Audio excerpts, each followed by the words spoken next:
Hello guys, welcome back to IDPrep Solution channel. Today I am going to explain the important questions in atomic structure. ఇప్పుడు నేను చెప్పేది తెలుగు లాంగ్వేజ్లో ఉంది available, English లాంగ్వేజ్లో కూడా available ఉంది. ఈ వీడియో తెలుగులో, ఓకేనా? ఫస్ట్ ఈ క్వశ్చన్ ఎక్స్ప్లెయిన్ చేస్తున్నాను, వినండి. The ratio of E/m charge of a proton and alpha particle is E/m of proton by E/m of alpha particle. H plus 2 is alpha particle. Okay, అర్థమైంది కదా? ప్రోటాన్కి charge ఏమో 1 ఉంటుంది, atomic mass కూడా 1 ఉంటుంది. ఇక్కడ చూడండి, దీనికి ఛార్జ్ ఏముంది 2 బై అటామిక్ మాస్ ఏంటిది, హీలియంకి 4 కదా. It the 2 table n times 1/2 times 1/1 అంటే ఏంటిది 1 కదా. 1/1/2 దట్ ఈస్ 2/1 కదా. 2:1 అనేది ఆన్సర్ వస్తుంది. ఈ క్వశ్చన్కి 2:1 ఆన్సర్. ఇంకొకటి ఏంటంటే question, the ratio of E/m charge of proton and Li plus is. ఇక్కడ ఏంటిదంటే ఈ సేమ్ ఇలాంటి టైప్ వచ్చాం. Okay, E/m of proton by E/m of alpha same కదా. 1/1 అంటే 1 వస్తుంది. 1/Li ప్లస్ అన్నాడు. ఇక్కడ ప్లస్ అంటే 1 ఉన్నట్టే కదా. 1 అటామిక్ మాస్ ఏంటిది, లిథియంకి 7 కదా. అప్పుడు 7/1 అనేది వస్తుంది మనకి. 7/1 అంటే ఏంటిది, 7:1. ఈ క్వశ్చన్కి ఇది ఆన్సర్. ఇంకోటి ఏంటిదంటే క్లోరిన్ అవైలబుల్ యాజ్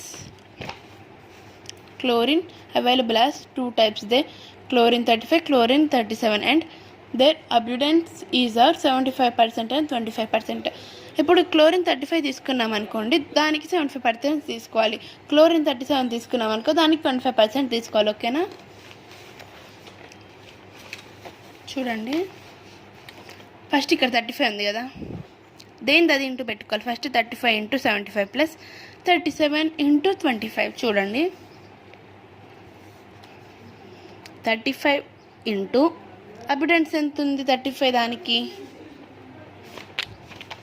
35కేమో 75 ఉంది కదా. 35కేమో 75 ప్లస్ 37కి 25 కదా, హోల్ బై 100 వేసుకోవాలి. ఓకేనా? 35 × 75 2625 ప్లస్ 37 × 25 అంటే ఏంటి, 925/100 కదా. ఇప్పుడు మనకి 3550 వస్తుంది 100. 0 క్యాన్సిల్ అయిపోతే మనకి ఏమొస్తుంది, 35.5 వస్తుంది. దీనికి ఆన్సర్ ఈ క్వశ్చన్కి 35.5. ఇప్పుడు ఇంకో క్వశ్చన్ చూద్దాం. Copper atomic weight is 63.5 and it is available in copper 2 types, Cu63 and Cu65. Calculate the abundance of Cu63 and Cu65. ఇప్పుడు చూడండి, మనం పర్సంటేజెస్ ఇస్తే ఇలా ఆన్సర్ వచ్చింది. మనమే ఈ 75-25 అనే పర్సంటేజెస్ కనుక్కోవాలి. ఈ పర్సంటేజెస్ కనుక్కోవాలి. వాడేమో ఇది ఇచ్చాడు, ఇది ఇచ్చాడు. ఈ రెండింటిని మనం కనుక్కోవాలి. ఎలా అంటే చూడండి, ఫస్ట్ ఇచ్చింది వేసుకోవాలి. ఈక్వల్ టు 63 అని ఇచ్చారు ఇంటూ మనకి తెలియదు ఒకటి x అనుకోని, ఇంకొకటి 100 - x అనుకోవాలంటే టోటల్గా 100 ఉంటుంది. టోటల్ 100 అంటే 100 - x తీసుకోవాలి. 65 ఇంటూ ఇంకో 100 - x కదా బై టోటల్ ఎంత ఉంటుంది 100. ఇప్పుడు ఇది ఇటువైపుకి వెళ్ళింది అనుకో, 6350 వస్తుంది. 33x plus 65x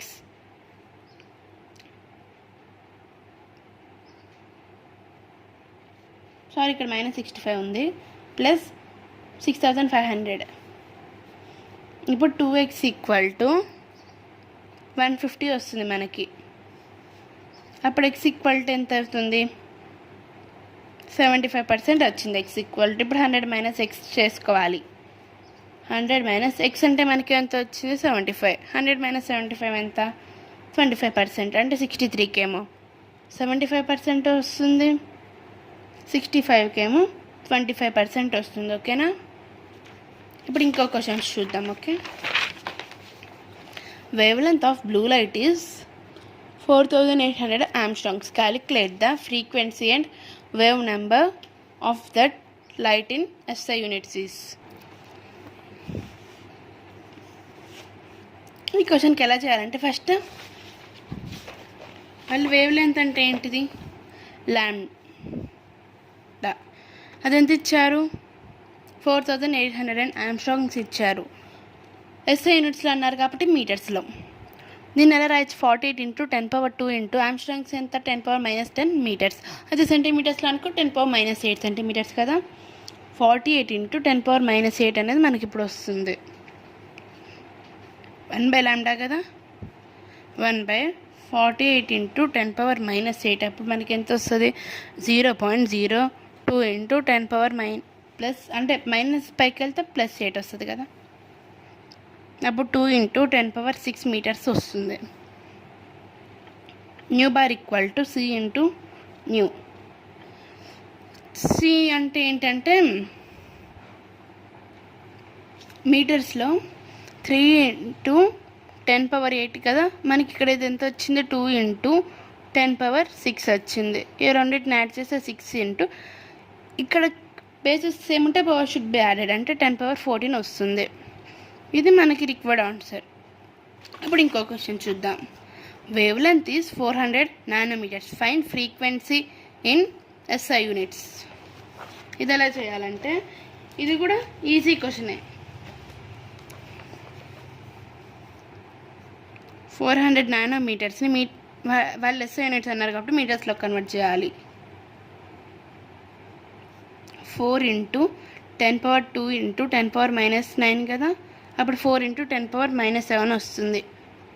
new equal to C/λ. C అంటే ఏంటి, 3 × 10⁻8/λ అంటే ఏంటి,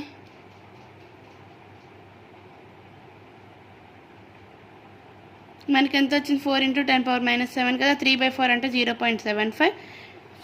ఇది పైకి వెళ్తే 10⁻8 + 7 వస్తుంది కదా. 10⁻8 + 7 అంటే ఏంటి, 10⁻15 వస్తుంది. అప్పుడు 75 × 10⁻13 ఆర్ 7.5 × 10⁻14. ఇది కదా ఆన్సర్. ఇంకా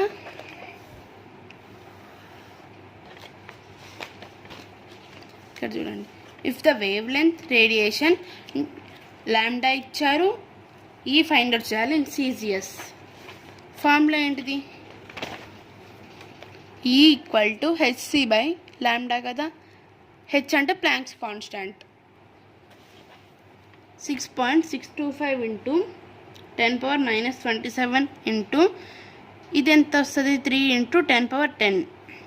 లాంబ్డా ఎంత ఇచ్చారు మనకి, 2000 Armstrongs అని ఇచ్చారు.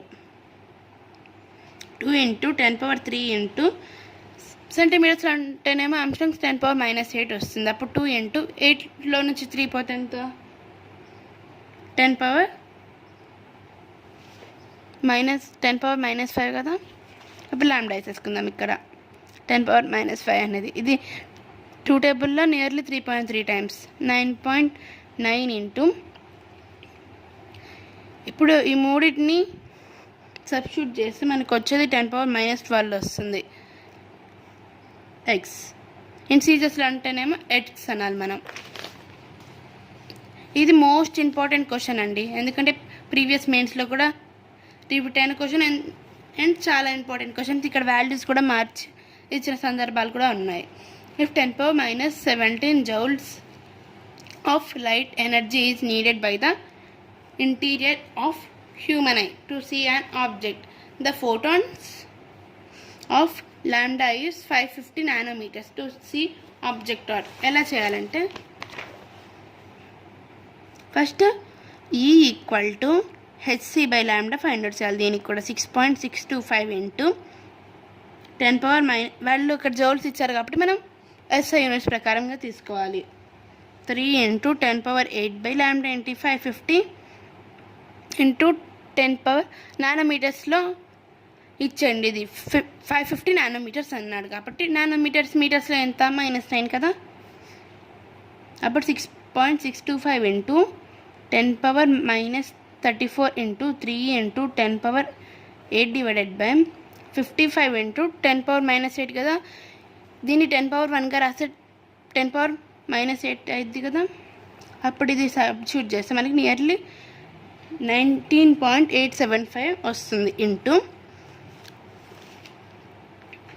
-34 + 8 అంటే ఏంటంటే 10 power minus 36/55/10 power minus 8. అప్పుడు 19.8/55 into 10 power minus 18 కదా. అంటే చూడండి మనకి 1 ఫోటాన్ ఎనర్జీ ఏమో ఇంత వచ్చింది మనకి ఇప్పుడు చేసినంత. ఎన్ని ఫోటాన్స్కి అయితే 10 power minus 17 అనేది వస్తుంది. క్రాస్ మల్టిప్లికేషన్ చేసుకుంటే x = 10 power minus 17 into 55/19.8 into 10 power minus 18 వస్తుంది. ఇదంతా మనకి సాల్వ్ చేస్తే 27.7 వస్తుంది. 27.7 అంటే నియర్లీ ఎంతకి ఈక్వల్? 28 కదా అప్రాక్సిమేట్లీ. అంటే దీనికి ఆన్సర్ ఏమో 28. ఇప్పుడు ఇంకొక క్వశ్చన్ చూద్దామా. ఈ క్వశ్చన్ చూడండి. n2 = 6 అన్నారు, n1 = 2 అన్నారు. What is the maximum number of spectrum lines is formula is maximum spectral lines అంటే ఫార్ములా ఏంటిదంటే n2 - n1 into n2 - n1 + 1/2. ఇక్కడ n2 ఎంత ఇచ్చారు? 6 ఇచ్చారు. అండ్ n1 = 2 కదా. ఇప్పుడు వీటన్నిటిలో సబ్స్టిట్యూట్ చేస్తే ఈజీగానే వస్తుంది. 6 - 2 ఇంటూ n2 అంటే 6 - 2 + 1/2 దట్ = 4 ఇంటూ 7 - 2 అంటే ఏంటి? 5 కదా, డివైడెడ్ బై 2. 4 × 5 20/2. ఈ 2 టేబుల్ ఎన్ని టైమ్స్ క్యాన్సిల్ అవుతుంది? 10 టైమ్స్. అంటే ఇది ఆన్సర్. ఇప్పుడు ఇంకొక క్వశ్చన్ చూద్దాం. Calculate the wavelength of the first line in the Balmer series hydrogen spectrum in nanometers. Balmer సిరీస్లో n1 ఏమో 2, ఆల్వేస్ n1 2 ఉంటుంది. అదే n2 అనేది 3, 4 అట్లా మారుతుంది. కానీ ఇక్కడ ఫస్ట్ లైన్ అన్నారు కాబట్టి 3 వస్తుంది. సెకండ్ లైన్ అంటేనేమో n2 4 అయితే n1 సేమ్ ఉంటుంది. థర్డ్ లైన్ అంటేనేమో అట్లా మారుతుంటాయి కానీ n1 అస్సలు మారదు. ఓకేనా. n1 ఆల్వేస్ 2 ఉంటుంది, n2 మారిద్ది. దీనికి ఫార్ములా వాళ్ళు వేవ్ లెంత్ ఫైండ్ అవుట్ చేయమన్నాడు. ν = 1/λ కదా. 1/λ = r × 1/n1² - 1/n2² × z². For hydrogen అన్నాడు. Hydrogen z = 1. 1² అంటే 1. r అంటే value is this 1/2² 4 - 3² 9. LCM is 36. 5 వస్తుంది. 1/λ వచ్చింది. మనకి లాంబ్డా వాల్యూ కావాలి.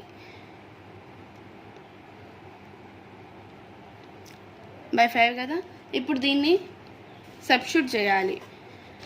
అక్కడ ఎగ్జామినేషన్లో మనకి వాళ్ళు ఎగ్జామ్లో వాల్యూ ఇస్తారు. దీని వాల్యూ ఇంత అలా బ్రాకెట్స్లో పెట్టి దాని వాల్యూ ఏమో ఇది. అప్పుడు లాంబ్డా = 36/5 వాల్యూ ఏంటంటే 7.2 ఇక్కడ సెంటీమీటర్స్ కాబట్టి సెంటీమీటర్స్. దెన్ లాంబ్డా = అప్పుడు ఏమొస్తుందంటే 6562.8 వస్తుంది లాంబ్డా. అంటే ఇది ఆన్సర్. ఇప్పుడు ఇంకా వేరేవి చూద్దాం. ఓకే.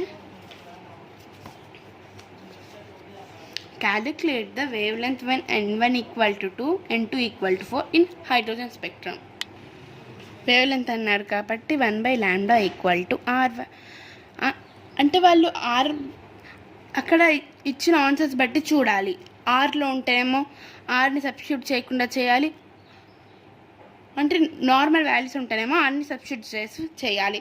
అదే ఆర్ ఇన్ టర్మ్స్ ఆఫ్ ఆర్లో ఉందనుకో అప్పుడేమో మనం ఆర్ వాల్యూని సబ్స్టిట్యూట్ చేయక్కర్లేదు. దీనికి సబ్స్టిట్యూట్ చేయట్లేదు. చూడండి సబ్స్టిట్యూట్ చేసి చూపిస్తే చేయకుండా కూడా చూపిస్తా. ఆర్ ఇంటూ n1 ఎంత ఇచ్చాడు 2. 2 స్క్వేర్ అంటే 4 స్క్వేర్ అంటే 16 కదా. జెడ్ స్క్వేర్ అంటే హీలియంకి ఎంత 2. అప్పుడు 2 స్క్వేర్ 4 వస్తుంది. 1/λ ఈక్వల్ టు 4r 16 వస్తుంది. 16 minus 1/λ equal to 4r into 15/16. అప్పుడు ల్యాండా ఏమవుతుంది 1/4r ఇంటూ 16/15 వస్తుంది. అప్పుడు ల్యాండా ఈక్వల్ టు 16/60r వస్తుంది. In 2 table it cancel 8 times and this one is 30. This is 4, this is 15. అప్పుడు 4/15r వస్తుంది ఇన్ టర్మ్స్ ఆఫ్ ఆర్లో అయితే. అప్పుడు మనం ఇంటూ ఆర్ అంటే ఆర్ వాల్యూ ఎంత ఇది కదా. 4/15 ఇంటూ ఇచ్చేయాలి. 15 ఇంటూ దిస్ వన్ అంటే ఏంటిది ఇంత వాల్యూ వస్తుంది. 4 డివైడెడ్ బై దిస్ వన్ అంటే 0.00002 అట్లా వస్తుంది. ఓకేనా. ల్యాండా ఈక్వల్ టు ఇలా వస్తుంది ఆర్ వాల్యూస్లో అడిగితే. అంటే న్యూమరికల్ టైప్లోనేమో ఇలా వస్తుంది, ఇన్ టర్మ్స్ ఆఫ్ ఆర్లోనేమో ఇలా వస్తుంది. దీనికి పార్ట్ 2 కూడా ఉంది. పార్ట్ 2 కూడా చూడండి. Please subscribe.